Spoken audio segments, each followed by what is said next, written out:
Ganito tamang trip. Tignan nyo naman, mag-aalas 12 na, no? Mag-aalas 12 na, tapos naisipan ko pang maglinis ng aquarium. Nung mga nakaraan kasi, napuno ng lumot yan. Puro lumot na yan. Mapapansin nyo, medyo malabo pa yung tubig dahil kalalagay ko lang. And then, pag nagpalit kasi tayo ng tubig, hindi lahat, hindi 100%. Halos 50% lang yung binabawas ko sa tubig. Pero pag nag-circulate yung tubig niyan at tumakit na dito sa may filter, lilinaw na yung tubig niyan. Titining na yung mga dumi, aakyat doon, papunta dito, yan. Tapos, okay na, malinis na. Tapos tulog na tayo. Pero sa totoo lang, yung mga gantong oras, ito yung oras na buhay yung dugo ko. Hindi ko alam kung bakit, pero yung mga gantong oras kasi, ang sarap magkikikilos. Dahil yung gantong oras kasi parang ang payapa-yapa, tahimik yung lugar, walang masyadong ingay. Nitong mga nakaraan kasi talagang busy ako. Yung mismong itong aquarium, hindi ko na siya maasikaso medyo. Dahil nga tulad na sabi ko kanina, itong aquarium nabalot siya ng lumot. Pero ang kinagandahan niyan, yung binili natin na isda na red cap na 3, parang may isang buwan na siya dito or magdadalawang buwan na ata. Maganda naman yung condition ng isda. Malalaki yung tiyan nila. Tapos yung binili natin na angel fish is lumalaki na din. Mamaya pakita ko sa inyo. So yan guys, lilinisan na natin dito. Dito tayo sa aking munting banyo.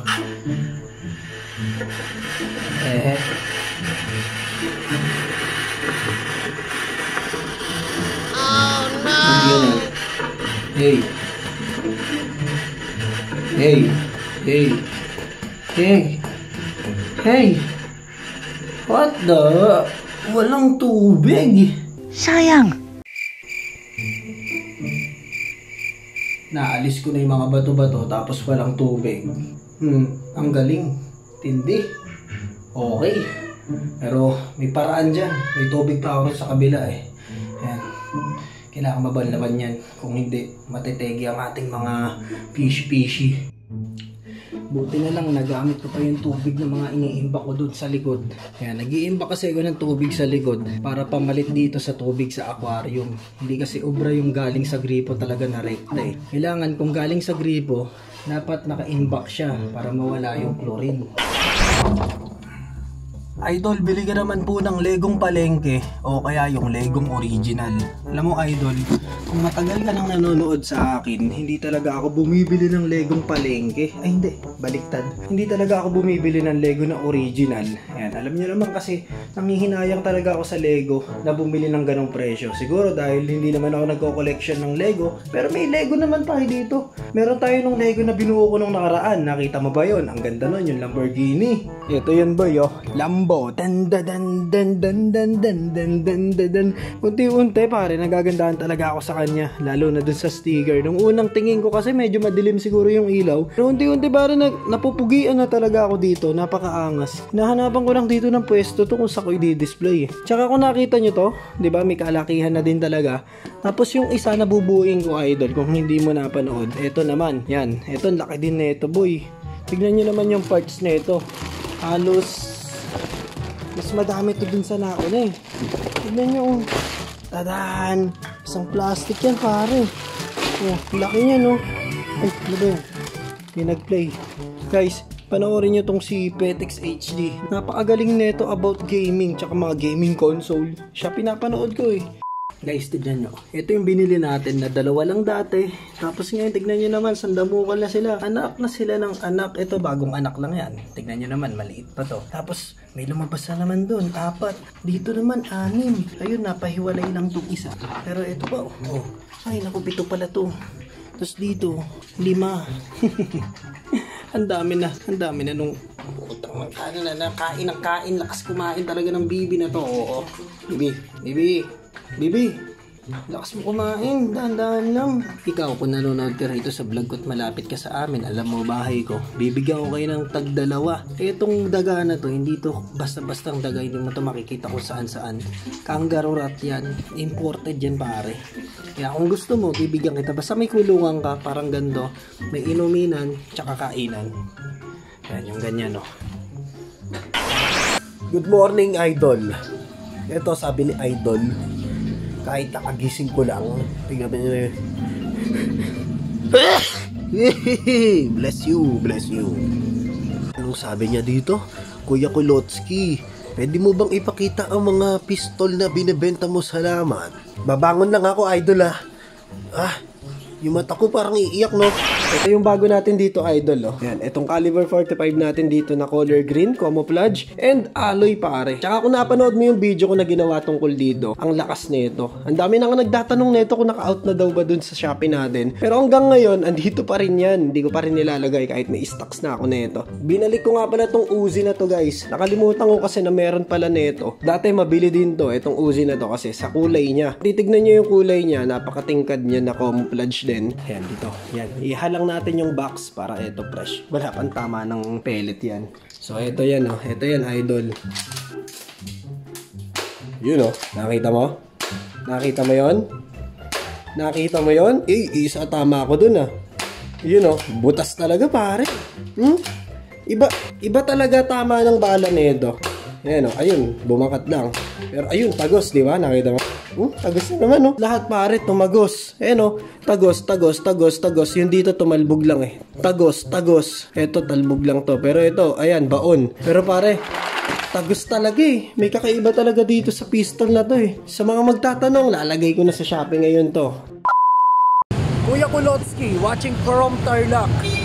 Hindi ka ba nagbebenta ng pigulo sa Shopee shop mo? And pa-shoutout na din kay Ethan. Yan, shoutout sa'yo, Ethan. Yan, kung tatanungin mo kung magbebenta ako ng pigulo sa Shopee account ko, para ako nagsulit yan, tol. Bawal lang pigulo talaga ako tutuusin.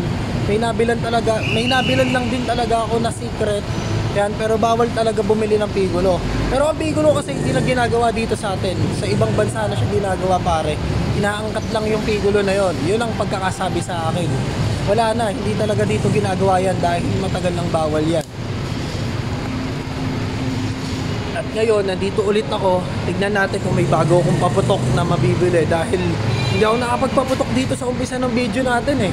Tignan natin kung may bago akong paputok na mabibili dito. So, wait lang, ha. Palit-palit na ng balat, dikit-dikit na po ng balat, palitan na po ng muka, apakadaming tao. Nagkita na po sa Divisoria, guys. Nagkita na po tayo. Napakadaming tao, boy. Woo! Yan, ito. Pili naman tong binili ko ngayon, guys. Subukan natin to pag uwi ko. Yan, pag dito kasi baka magulat sila, di ba? Subukan natin to pag uwi. Pili! A few moments later. Whoop! Yan, punasan natin. Yan, malinaw, no? So, bukod dito sa pili crackers na binili ko kanina, ito 70 pesos na to, boy. Oh, tignan nyo naman, 70 pesos. Tapos, ito naman pop-up. Ang daming nagre-request, pare. Ito yung pop-up. Ito yung mga legendary na paputok ng mga bata nun. Yan, oh. 20 pesos ang isa. Ganito lang yung binili ko, tatlong piraso, tatlong box na maliliit. Kasi isang box nito nasa 600 pesos naman, napakamahal. So, ang mahal talaga. Dati isang box nito, parang nasa 7 pesos lang. Pero noon pa yon, yung matagal na. Uy, ang galing.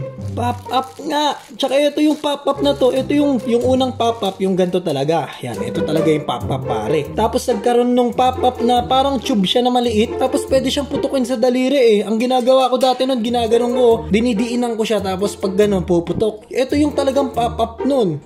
Mahina lang naman putok na ito, pero dito pa rin tayo sa Amazon River kasi dito ang pinaka-safe magpaputok, di ba? Yan. Gara parang chocolate. Chocolate.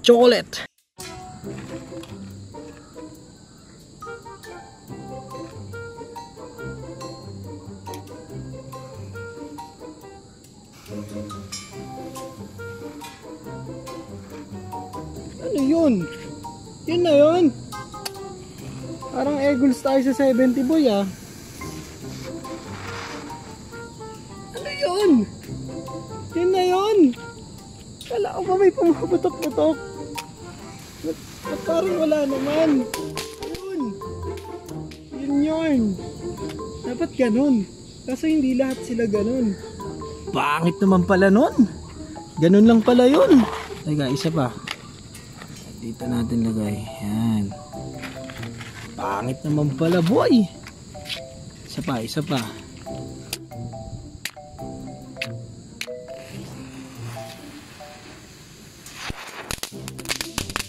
Parang sayang yung bili natin ha. Pero okay naman. Okay naman. May mga supot lang talaga. Hindi naman mawawala yan sa may mga supot na mahahalo. Etong etong pop-up. Ganito lang yan ginagamit guys. Kung hindi nyo inabutan tong pop-up, ganito lang siya ginagamit. Kung walang kayo yan, para siyang bawang. Tignan nyo mukha siyang bawang, di ba? Ayaw mag-focus. Ayan Ayan, sa kamay ko nagpo-focus yan. Mukha siyang bawang. Dati ang tawag dito, bawang, tapos naging pop-up. Yan, so ganito lang siya guys 1, 2, 3. Di ba? Ganun lang. Nagkalat lang ako sa loob ng bahay. So ayan guys, hanggang dito na lang sa video natin na to. Hindi ko alam kung nakabuo ba ako na matinong vlog. Malalaman ko na lang pag in-edit ko to. Pero ayan, ano lang tayo dito. Tamang sagot-sagot lang tayo sa mga nagko-comment. Pero sa susunod na vlog natin, gagawa na ako ng boga na mas malaki pa sa lata ng sardinas. Ang gagawin ko is lata ng ebap.